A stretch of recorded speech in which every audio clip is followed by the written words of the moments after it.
Estamos de volta aqui com os deportados, falando mais um pouco sobre literatura e fazendo um panorama da carreira de um grande escritor americano, talvez o escritor mais festejado da cena americana atual, que é o Paul Auster, e que tem praticamente a obra dele inteira lançada em português.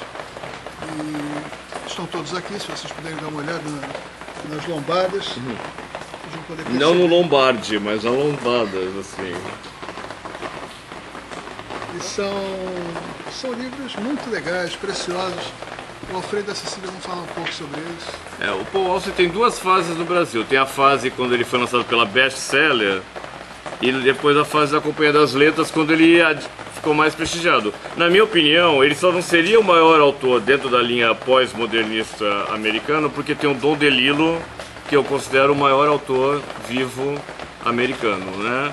Eu prefiro o Philip Roth. Não, mas eu tô falando na linha pós-moderna, não na linha realista americana, mas na linha pós-moderna, né? Mas os dois são fantásticos de qualquer forma, né? Vamos começar a fazer uma panorâmica cronológica do Paul Auster. Olha, esse livro aqui, Da Mão para a Boca, ele reúne um ensaio autobiográfico em que o Paul Auster, aos 50 anos, reflete sobre a vida dele e as angústias dele para se firmar como escritor profissional. E ao mesmo tempo ele resgata textos da juventude dele, um romance policial que ele escreveu meio Dashiell Hammett, meio Raymond Chandler, que chama A Estratégia do Sacrifício, umas pecinhas de teatro muito ruinzinhas que ele escreveu imitando Samuel Beckett, e até um manual de beisebol que ele fez, assim, sabe? Então é um livro que mostra o jovem Paul Auster tateando a sua carreira e depois recontando tudo isso sob a perspectiva de um homem de 50 anos. Então vale a pena para quem gosta da obra do Paul Auster particularmente, né? Depois, ainda no Brasil, a gente não tem aqui, mas tem um livro de ensaios dele chamado Arte da Fome, publicado pela Globo, em que ele fala sobre as preferências literárias dele, Kafka, autores franceses, poetas alternativos americanos. Então é interessante também para conhecer o gosto literário do Paul Auster. Se chama A Arte da Fome, que vem daquele texto do Kafka, Um Artista da Fome, né? Aí depois disso, ele se firmou como escritor através desse livro aqui, chama O Inventor da Solidão, que é uma mistura de memórias, um relato lírico sobre a morte do pai dele, em que ele mais ou menos, a gente pode dizer que encontrou a voz literária dele. Então a carreira literária dele pode ser que começa de uma maneira mais madura através desse texto aqui, que tem uma versão agora da Companhia das Letras com outro título, A Invenção da Solidão. Aqui é da best-seller O Inventor da Solidão. São duas boas traduções, vale a pena qualquer uma delas, tá? Quer falar alguma coisa, Cecília, sobre isso? Não, esse eu não li. Aí vem a grande obra-prima dele, que tornou conhecido, que é a trilogia de Nova York, que também já tinha sido lançado pela Bestseller e ganhou uma edição da Companhia das Letras. São 3 histórias magníficas.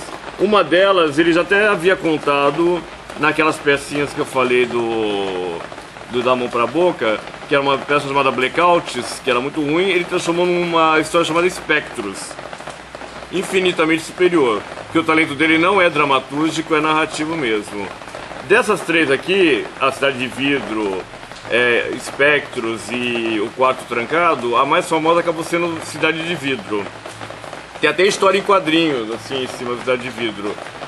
São magníficas, não são fáceis de ler, são histórias tortuosas, em que a identidade vai ficando cada vez mais problematizada, cambiante, mas quem lê vai ficar apaixonado. É o tipo de livro que faz você se apaixonar por um autor, certo?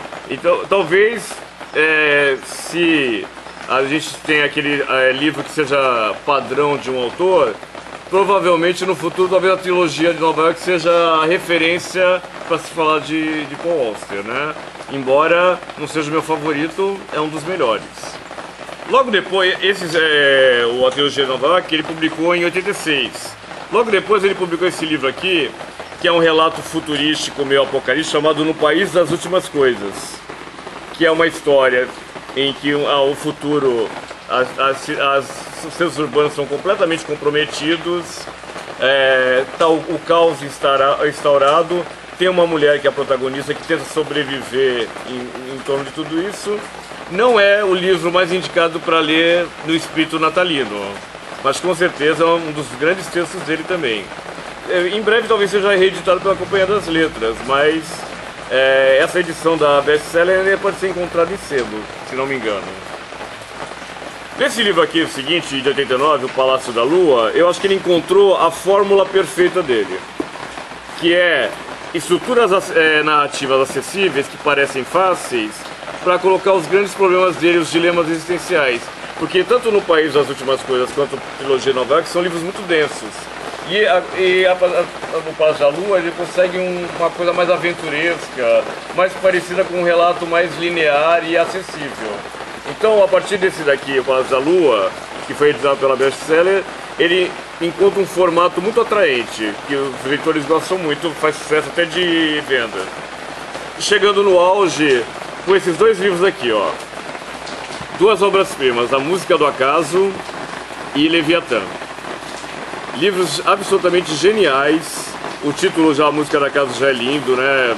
Assim, a ideia de que o acaso realmente rege as nossas vidas de uma maneira irrevogável, que chega a ser um paradoxo, né? É um cara que disputa todo o dinheiro que ele tem numa partida de pôquer, perde e vira escravo de 2 milionários. Tem que construir uma muralha gigantesca que ele nem sabe porquê para 2 milionários.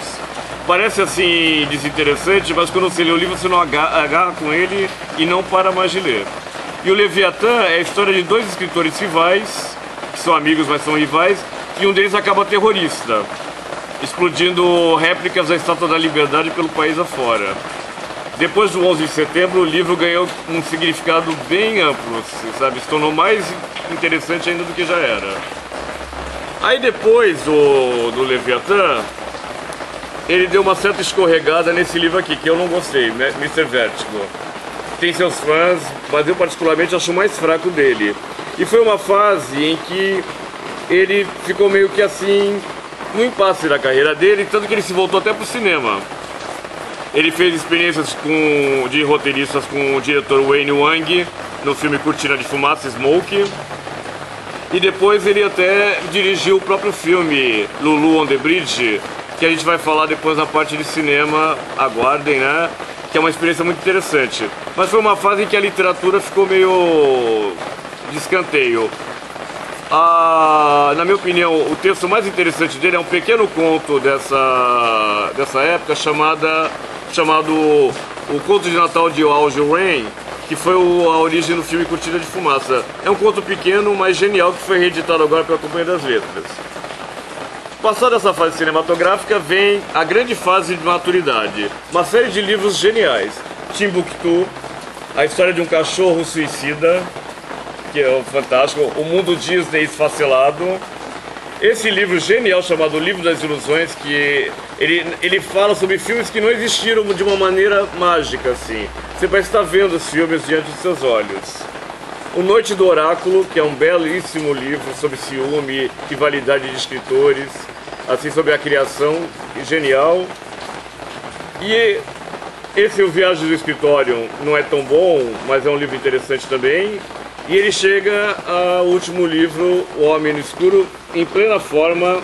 É um belo livro sobre um cara que está imobilizado, meio que paralisado na vida, e começa a criar uma realidade paralela, só que essa realidade paralela é tão assustadora quanto a imobilidade em que ele está. Então, essa é mais ou menos uma panorâmica de um grande autor, cujos livros estão todos assim acessíveis ao público brasileiro e realmente vale a pena. Eu prefiro entre todos o Leviatã, A Música do Acaso, a Trilogia de Nova York, Noite do Oráculo e O Livro das Ilusões. Mas com tantas obras, cada um vai ter o seu, com certeza. Eu pessoalmente gosto muito do Timbuktu e do Homem no Escuro, que são magníficos. Verdade. Eu gosto muito do Oráculo. Qual? Noite do Oráculo. Noite do Oráculo. Já outros gostam dos desvarios do Brooklyn, que eu nem falei aqui. Tá faltando essa coisa. Sabe? Outros gostam do Inventor da Solidão, enfim. É um autor para se descobrir e ter os livros assim, sempre a cabeceira. Encerramos por aqui, então.